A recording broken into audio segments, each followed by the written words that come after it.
à tous et merci de nous retrouver sur Monaco Info. Voici les titres que nous développerons dans cette nouvelle édition. Piqûre de rappel pour le recensement de la population en principauté. Vous avez jusqu'au 29 juillet pour compléter votre formulaire. Nous reviendrons sur ses modalités. Nous avons parcouru en avant-première les allées de ce tout nouveau salon d'art qui ouvre ses portes au Grimaldi Forum. Retour sur une nouvelle initiative de l'hôtel Méridien qui propose de redécouvrir des grands classiques du cinéma sous les étoiles. Et pour finir, nous nous accorderons une pause fraîcheur gourmande avec les glaces du chocolatier Pierre Marcolini. Vous avez pu le suivre sur notre antenne, il entre désormais dans sa dernière phase. Le recensement de la population se poursuit en principauté jusqu'au 29 juillet. L'occasion de revenir sur cette étude statistique avec Émilie Rousseau. 38 400 habitants en principauté. Ceci est une estimation faite en décembre dernier, mais les prochains chiffres du recensement de la population qui se déroule actuellement en principauté serviront d'en savoir plus sur les âmes qui peuplent ce territoire de 2 km². Ils permettront également d'évaluer et d'envisager les petits et grands projets qui vous concernent. Et pour réussir à dresser le portrait de ce Monaco d'aujourd'hui, les agents recenseurs de l'Institut monégasque de la statistique et des études économiques ont distribué ces bulletins, des questionnaires confidentiels et anonymes. La fin du porte-à-porte, c'est le 29 juillet. Il faut que je le dise qu'il y a des gens qui attendent le 29 juillet pour renvoyer leur questionnaire. Il ne faut pas attendre parce qu'on a 20 000 logements, on a 40 000 habitants à peu près. Si tout le monde attend le 29 juillet pour renvoyer ses documents, on va avoir le 1er août 20 000 logements et 40 000 habitants dont les formulaires nous reviennent. Non, il ne faut pas attendre. À partir du moment où vous avez été en contact avec l'agent recenseur et où l'agent recenseur vous a remis les documents où vous les avez eus, il faut renvoyer le plus rapidement possible ces documents, de sorte que nous puissions travailler au fil de l'eau. Les résultats seront connus en fin d'année, début d'année 2017, et le traitement se fait quotidiennement au fil de l'eau. En effet, le traitement des données a débuté dès la première réception des bulletins que vous pouvez remettre directement à votre agent recenseur ou en le renvoyant grâce à l'enveloppe T qui vous a été fournie. Si vous n'avez pas encore rempli votre bulletin et que vous avez des questions, un numéro vert est à votre disposition, le 8000 2016. Héritier de la Biennale des antiquaires de Monaco et du salon Point Art, l'European Art Fair ouvre ses portes jusqu'à dimanche au Grimaldi Forum. Pour sa 6e édition, un nouveau nom, plus moderne, pour davantage d'exposants.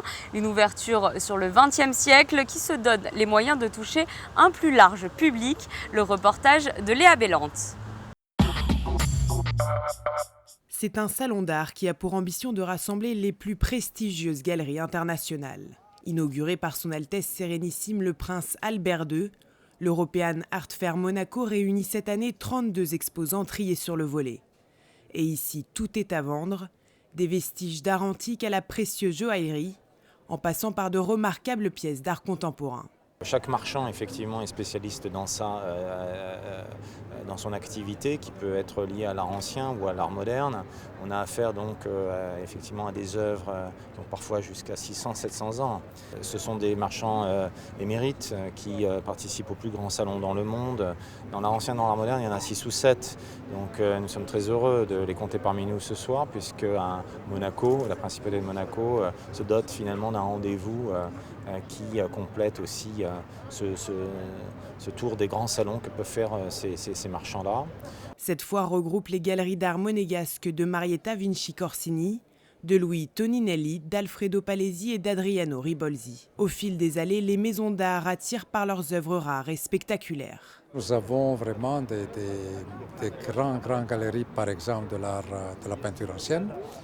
Et on a arrivé à avoir de Paris une galerie Mermoz qui fait l'art précolombien.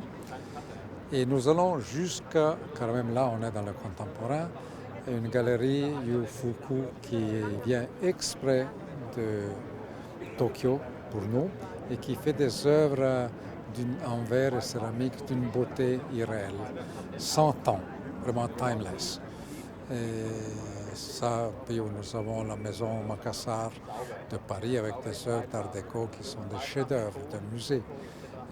C'est très varié et naturellement les bijoutiers aussi. La 6e édition d'European Art Fair Monaco est ouverte au public jusqu'à dimanche. Place au 7e art, le Méridien Beach Plaza propose de redécouvrir jusqu'au 16 août des grands classiques du cinéma, les pieds dans le sable. Nous avons pu assister à l'une de ces séances sous les étoiles. Se faire une toile au bord de l'eau, c'est désormais possible en principauté. 5 grands classiques du cinéma sont proposés sur la plage du Méridien Beach Plaza tous les mardis. Une séance originale qui a su trouver son public depuis le début du mois de juin. Tout le monde a été très positif et très content. Il faut dire aussi que le cadre est quand même assez exceptionnel. Et les films qu'on montre, c'est des films classiques, des films cultes. Voilà, donc les qui ont beaucoup apprécié ce qu'on a montré jusqu'à maintenant. On a démarré il y a quelques semaines. En fait, tous les hôtels Méridien ont envie toujours de faire découvrir à leurs clients la destination sous un nouvel angle. Et ici, nous avons choisi en fait de montrer à nos clients des films qui ont été tournés sur la Côte d'Azur et à Monaco. Avec le ticket d'entrée d'une somme de 30 €, une boîte de pop-corn est offerte au public accompagnée d'un cocktail spécialement créé pour l'occasion, inspiré des films projetés, comme ce cocktail Big Blue aux allures de Grand Bleu. Les spectateurs les plus gourmands pourront également déguster les spaghettis de la Mama comme Jean Reno ou encore le panier pique-nique inspiré de la main au collet. Les clients de l'hôtel semblent conquis par cette formule. J'ai entendu parler de ces séances en arrivant à l'hôtel. Cela m'a plu et ça a également intéressé ma fille. Nous avons donc décidé de venir à l'une de ces séances. Le cadre et la mer sont vraiment magnifiques. Le public local a lui aussi répondu présent à cette initiative, l'occasion de découvrir la plage du Méridien Beach Plaza autrement. Absolument la première fois. On s'est dit que c'était l'occasion parce que c'est déjà le mardi, je trouve que c'est un bon jour pour regarder un film. Et les films que vous proposez sont très intéressants vu que c'est des anciens films en fait tournés sur la Côte d'Azur, donc très intéressant. C'est une excellente idée, je trouve. Normalement, nous sommes très occupés, on ne sort pas. Mais ça nous a attiré de venir voir comment ça se passe, les films, et surtout tête à tête. Romantique. Sous les étoiles, oui. Sous les étoiles. Ouais, magnifique. Le plein moon ce soir, c'est super. En Surtout plus, c'est un ici. film ancien, titre voilà. James Bond, non? James Bond. Après 007, prochain rendez-vous mardi 26 juillet pour la projection de La Piscine de Jacques Deray avec Romy Schneider et Alain Delon. Et si cet été, avant de vous faire une toile, vous avez une petite envie de douceur, sachez qu'un tout nouveau lieu gourmand vient de voir le jour à quelques mètres du casino de Monte-Carlo. Christine Datomel vous le fait découvrir. Cet été, on ne réprime pas ses désirs. Un été chez Pierre, un lieu où la gourmandise est délicieusement autorisée. Le chocolatier belge Pierre Marcolini a installé une boutique éphémère le temps de la saison estivale sur l'allée François Blanc au Carré d'Or. Un nouveau défi pour cet ancien champion du monde de pâtisserie qui, après les chocolats, a décidé de donner vie à des caprices gourmands et rafraîchissants. Le problème des métiers sucrés, comme on peut l'être en tant que chocolatier, pâtissier, glacier, c'est qu'on a essayé de mettre des cases, on a essayé de mettre des parois. Vous savez, on ne se pose pas la question en tant que cuisinier en se disant mais tiens, la personne peut faire du poisson, de la viande, il peut faire des desserts, il peut aussi aller dans l'univers des entrées froides, etc. Donc son univers est excessivement large. Et le problème dans le monde du sucré, c'est qu'on nous a un peu cantonné. Et je pense qu'on peut être aussi le cuisinier du sucré. Et pourquoi est-ce qu'un chocolatier ne pourrait pas faire une très bonne glace au chocolat ? Et puis n'oublions pas, et c'est que la maison Marcolini, en tout cas moi j'ai été meilleur pâtissier du monde en 1995, et donc être dans le monde du sucré, quelque chose qui fait partie de moi, qui fait partie de ma profession, qui fait partie de ce que j'ai envie de faire. J'adore les glaces et c'était une façon de pouvoir s'exprimer, mais des glaces avec un habillage chocolat, ça peut être intéressant. Petit pot garni de crème glacée mini esquimau vêtu à la minute au gré d'une palette astucieuse de glaçage au chocolat, biscuits et macarons raffinés, boissons aux saveurs cacao. Un été chez Pierre promet un éventail de saveurs pour un été pétillant où tous les bonheurs sont permis.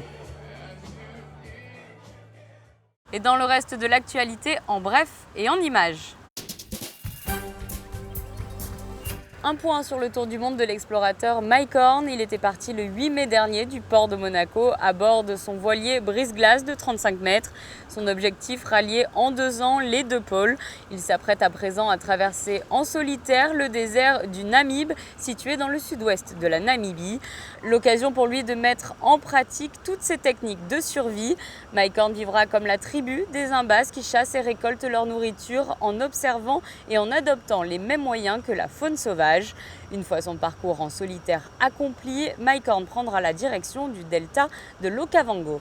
Sportel Monaco vient d'annoncer la présence du célèbre sprinter canadien Donovan Bailey pour cette édition 2016. Il sera le président du jury des Sportel Awards.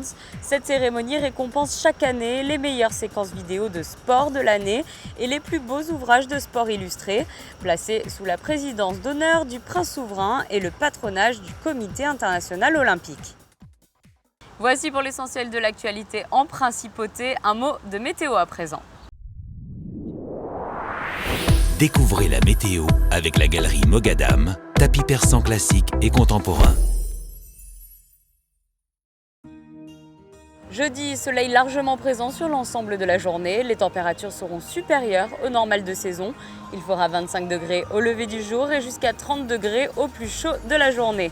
Vendredi, chaleur lourde à prévoir. Le soleil sera légèrement voilé avec un risque d'orage en fin de journée et dans la nuit.